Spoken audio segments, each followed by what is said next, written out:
Welcome MCCTA members to our flipped conference.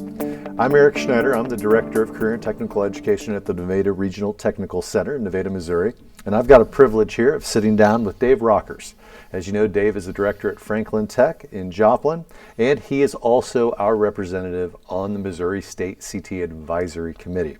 So we're going to spend some time here discussing the comings and goings of the committee.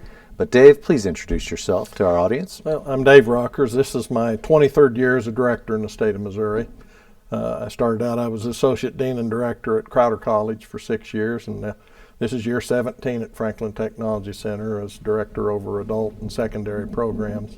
It's my 36th year overall in CTE. I was a business marketing co-op ed instructor for 13 years before I got into administration, and am a product of a career and technical education program. I was in a marketing ed program back in the day, whether they called it distributive education. So that's how long I've been around. But it's, this being an administrator in an area career center has really been my dream job. And like I said, I've been in Joplin 17 years. So, and glad to represent the state and the directors on the council.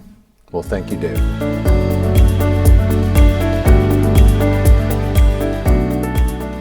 Dave, can you tell us just a little bit about what the role of the State CTE Advisory Council is? What are the objectives? Who do you speak to? Who are you trying to influence, et cetera? Okay. Well, we have many stakeholders with the Advisory Council. Of course, you're talking parents, your students, community, business members, educators. Really, the state of Missouri is probably our target audience. One of the things the council wants to do is target student achievement as one of its three primary objectives. Student achievement, having a marketing campaign, getting our name out, and then business and finance. Those three areas are our primary areas that we work around, and a lot of our subcommittees work around those three areas. I think it's important that we get representatives from across the state because even though career and technical education is preparing for a workforce, sometimes that workforce is different in different pockets of the state, and we've got to be aware of that. And part of what we try to do with the representatives on the council is have a good mix from business to industry as well as education. In terms of your messaging, who specifically are you attempting to influence or inform? Well, I think influence as well as inform, at the legislative level. Some of the things that we talk about are one, legislation that's coming out that may have an effect on us. And then the other side of it is out of the governor's office. There may be workforce initiatives that we need to be aware of, and our council members. We have council members from Missouri Chamber of Commerce, a lot of different entities that can bring things to the table that are important for us to take a look at as a council. So. It's good to know we have people of your experience and those industry leaders informing our decision makers at the state level. Thank you, Dave.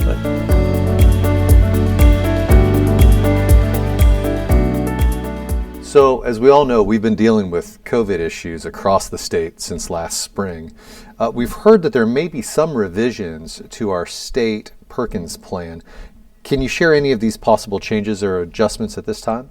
Well, in our most recent meeting, Roger Barnes talked to us about amending the state plan, and we're not alone there. Several states are looking at amending their state plan for Perkins due to the shutdowns last spring with COVID.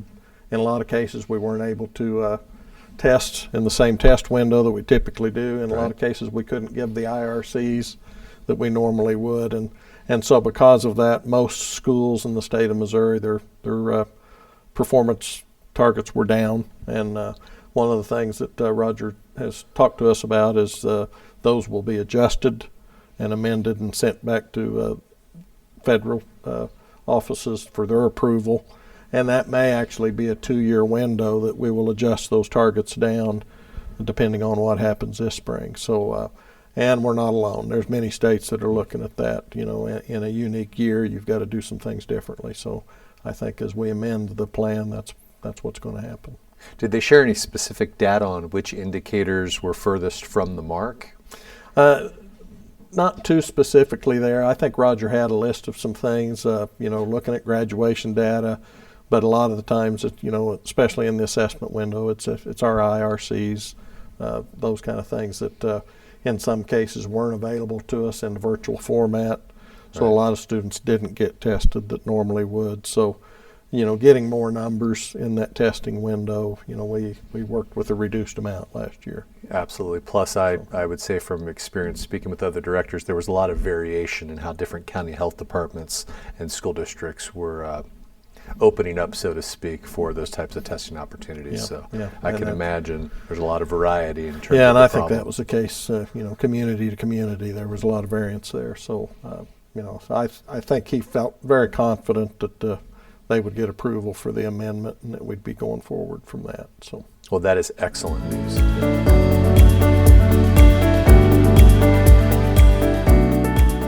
Well, we've been hearing that there are a number of new members on our State Advisory Council this year. I believe 8 out of 20 members are brand new, and that the council's broken into 3 subcommittees. Can you describe what some of the specific goals are going to be for these newly formed subcommittees and what those members are going to be working on? Yeah, with that many new members, part of the meeting that we just recently had was to talk to the new members about some of the missions of our council and also ask them to be active members.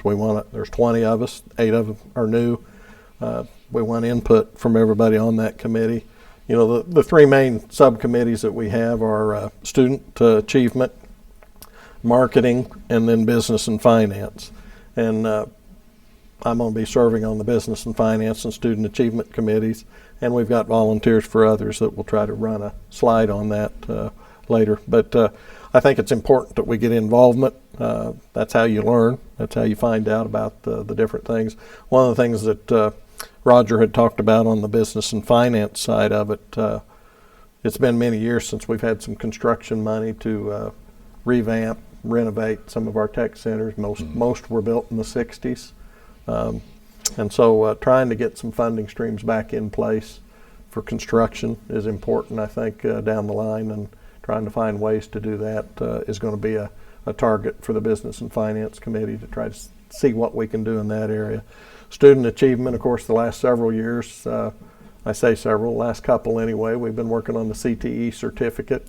This year, our seniors, it's the first year students that are graduating are eligible for that CTE certificate. So I think it's going to be important for us as directors to kind of cheer that certificate on, make sure that our sending school principals, counselors are aware of that. And it's always a lot going on for all of our sending school personnel, but in a year like this with COVID, there's even more. And so keeping that in front of them so that those are not forgotten. We want to have a good year with our first CTE state certificate award winners. So I think that's going to be an important part of what we're going to be doing in the next few weeks.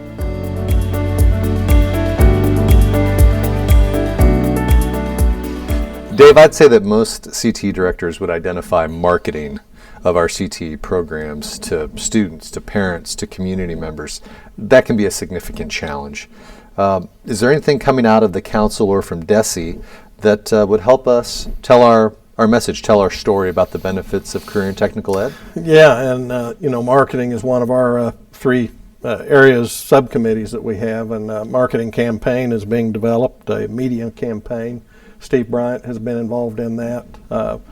Several, I think there's a half a dozen success story spots that are developed, and hopefully by the time of the conference, those will be something that we can view. When you say spot, you mean like an actual commercial? A commercial that can be used and could be linked to our websites, linked to our social media sites, and shared throughout the state as an awareness of what CTE is and what CTE does. It's success stories of students from throughout the state, and that's just a start. We know that any marketing campaign, it takes repetition, and that's going to be something that I think all of us at our centers can contribute to.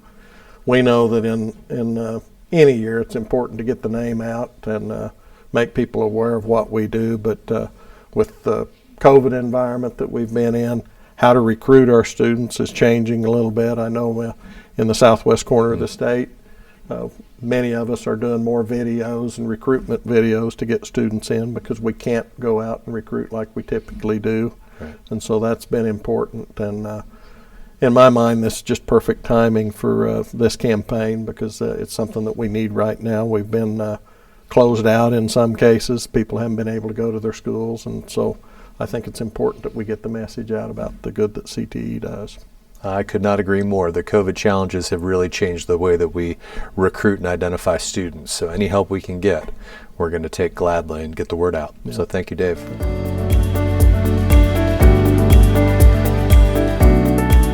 Now, establishing pathways into industry from our programs for the benefit of our students is a priority in CTE.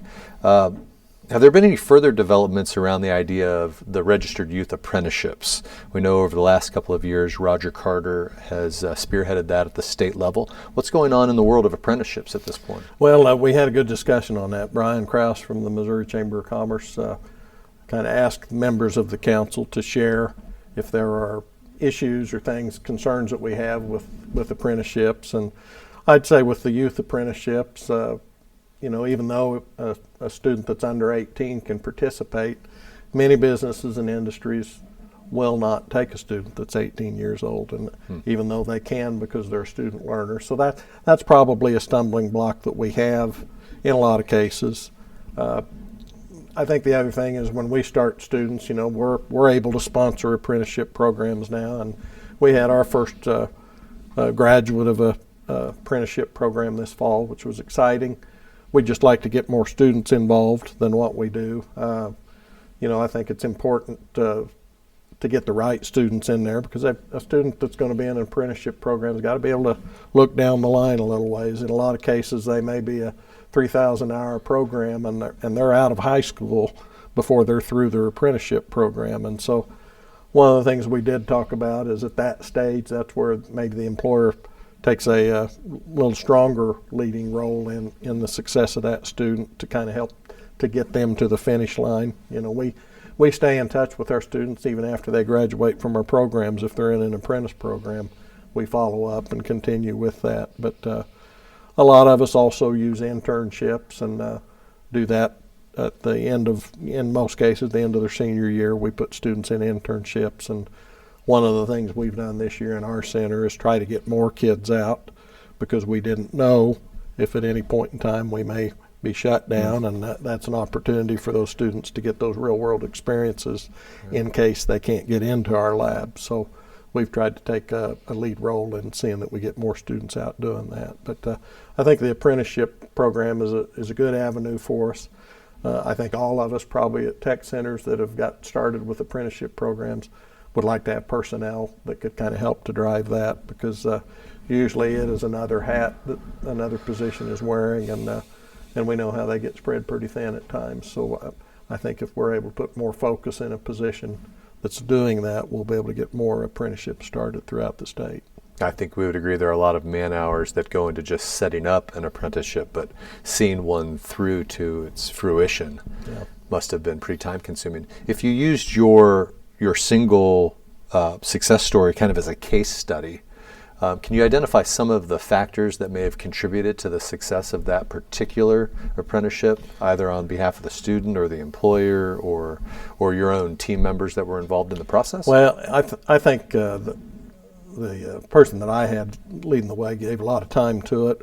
We were fortunate that we had a company that we'd worked with in the past that was very interested in participating and helping to get that on. They were expanding, so they saw a need for future employees, and they were very receptive to sitting down with us to start that up. That was through Freightliner, and they were expanding into some other areas. But I think sometimes it's the capacity that they have to be able to offer that to students. I think from our standpoint, we'd love it if we could find multiple employers that could take more than just one student at a time. Typical in apprenticeship is you've got to have a certain ratio of supervisors to the apprentice that's out there, so you want it to be a good training opportunity for them. But and I think we've got a lot of entities out there that are willing to do that. Sometimes it's the logistical things that we kind of get caught up in at times, but definitely something I think we need to all look at. We were glad when we heard that we were able to be a sponsor. I think that simplified the process a lot for an area career center to to be able to sponsor an apprenticeship and then work with different businesses and industries within that particular program, and that's what we've tried to do.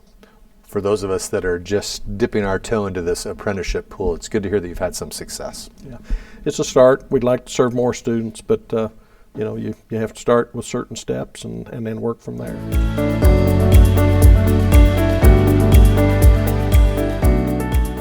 Can you think of anything else that we haven't touched upon yet in this conversation that our members need to know about? Well, one of the things Blaine talked to us about at the council meeting was some funds that the governor has released for emergency relief funds due to CARES, and how to best spend those funds, and they have to be spent in ways that because of COVID. And so I think that was something that we kind of brainstormed. We spent a little time, and those of the centers that have already received some CARES funds have probably thought about this already. But I know in our case we've looked at things that maybe were software or technology related to be able to offer more to students in a virtual environment if that was a need. We've looked at simulations that they can get to on the computer, video libraries, things of that nature. There may be some equipment. One of the things that was talked about at the State Advisory Council meeting was even mobile labs, like a welding lab that could travel. We've seen it for years with some of the military branches that they'll have a lab on wheels that they bring to your school to talk to students. And I think some of those kind of things were brought up in the meeting, and we definitely could see some good use for some things like that. So, I guess the sky is a little limit, but you've got to make it work for. It's got to be COVID related on a lot of these relief funds. So. Some creative solutions to some very new and real problems. Yep, that's it. Well, Dave, we want to thank you for your time today. I know on behalf of myself and the other MCCTA members, we're very lucky to have a man with your wealth of experience and knowledge informing legislators and our governor sitting on this very important council. So thank you very much. Well, and it's been a privilege for me to serve on it. So I look forward to continued work with the new council members as well as old. Thank you, Dave.